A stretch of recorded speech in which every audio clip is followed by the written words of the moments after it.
Veröld sem var, sjálfsævisaga eftir Stefán Zweig, Halldór J. Jónsson og Ingólfur Pálmason íslenskuðu, gefið út af bókaútgáfu Menningarsjóðs, Reykjavík 1958. Forspjall. Ég hef aldrei litið svo stórt á sjálfa mig að það hafi freistað mín að segja öðrum ævisögu mína. Margfalt stærri og voveiflegri atburðir en venjulega drífur á daga einnar kynslóðar urðu að gerast áður en ég réðist í að byrja á bók þar sem ég var í sjálfur aðalpersonan eða réttara sagt miðdepillinn. Ekkert mér þó fjær skapi en trana mér þannig fram. Hins vegar mætti einna helst líkja mér við þul á skuggamyndasýningu.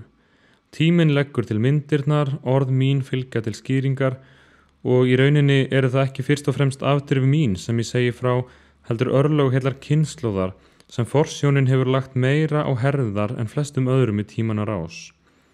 Hinn linnulausu eldsumbrot í iðrum álfunnar hafa komið geysilugu róti á líf okkar allra, jafnvel hinna smæstu og lítilsildustu, og það eina sem ég get talið mig hafa fram yfir allan fjöldan að ég hef sem austurískur gyðingur, rithöfundur, húmanisti og friðarsinni ætíð staðið þar sem þessar hamfarir voru mestar.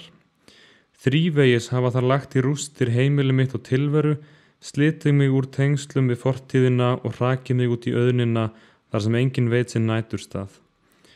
En ég harma þetta ekki. Athvarfslaus maður í nýjum skilningi frjáls og sá einn þarf ekkert undan að draga sem engum háður. Þannig vonast ég til að geta að minnstakosti uppfyllt eitt af frumskilyrðum allrar heiðarlegrar sagnaritunar, hreinskilni og hleypidómaleysi.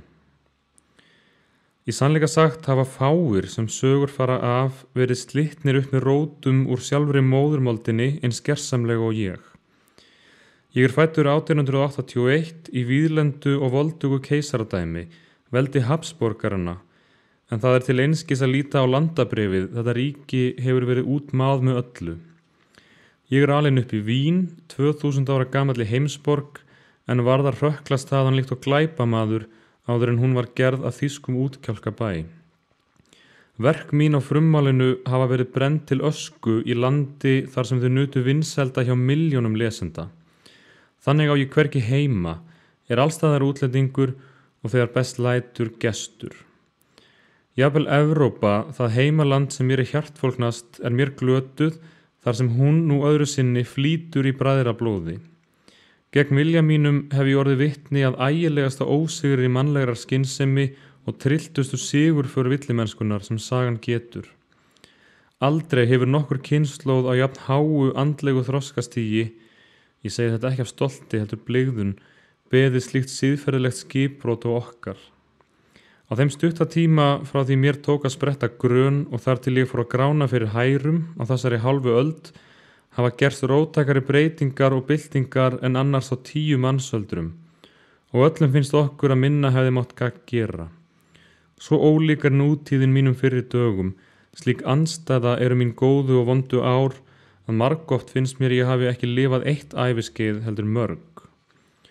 Þannig hendir það stundum þegar ævi mín berst í tal að ég spyrji sjálfa mig ósjálfrátt hvaða ævi? Það tímabilið á undan heimstyrjöldinni fyrri, árin á milli styrjaldana eða það sem nú að líða? Einnig stendi ég með að því ég segi heimili mitt að ég átta mig ekki strax á því hvert hina fyrri ég á við, hvort það aðsetur mitt í Bath eða Salzburg eða æsku heimili mitt í Vín.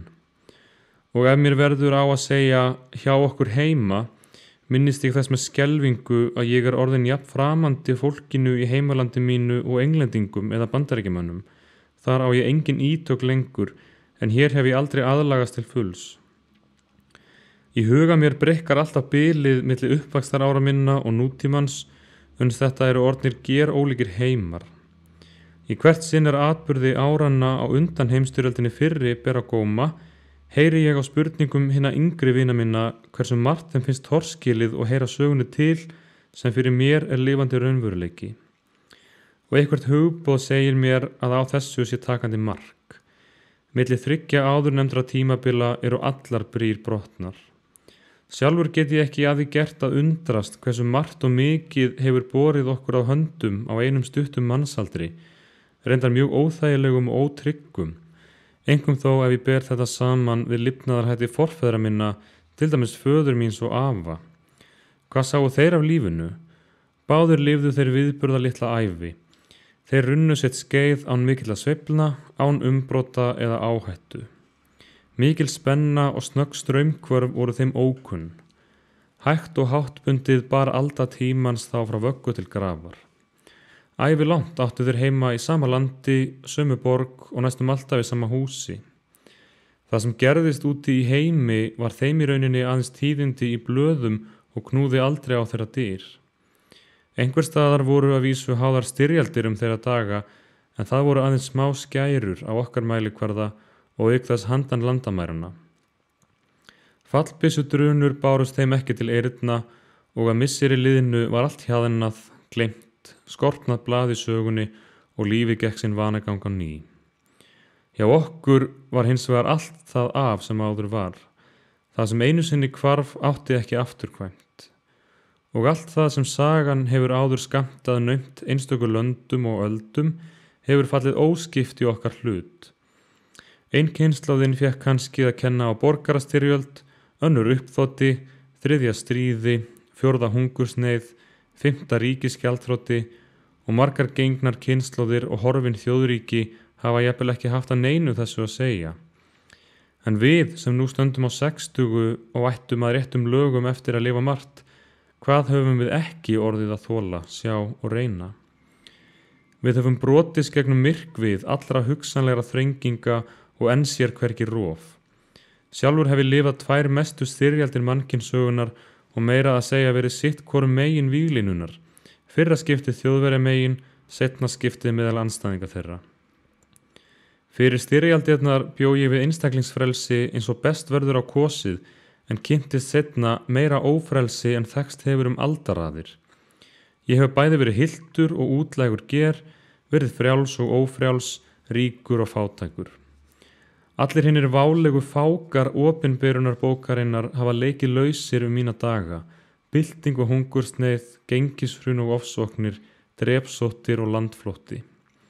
Ég hef með eigin augum séð hinnar miklu múgstefnur vaksa úr grasi og breiðast löndin, fasisman á Ítalíu, nasisman í Þýskalandi, bolsjevisman í Rússlandi. En fyrst og fremst þó þjóðernishyggjan sú erkiplága sem eitrað hefur blóma evrópskrar menningar. Ráðþrota og varnarlaus hlaut ég að verða vitni að því óskiljanlega öfugstreymi að mannkynið tæki upp háttu þeirra villimennsku allir hugðu það löngu vaxið upp úr og gerði sér jafnvel mannvonskuna að miði.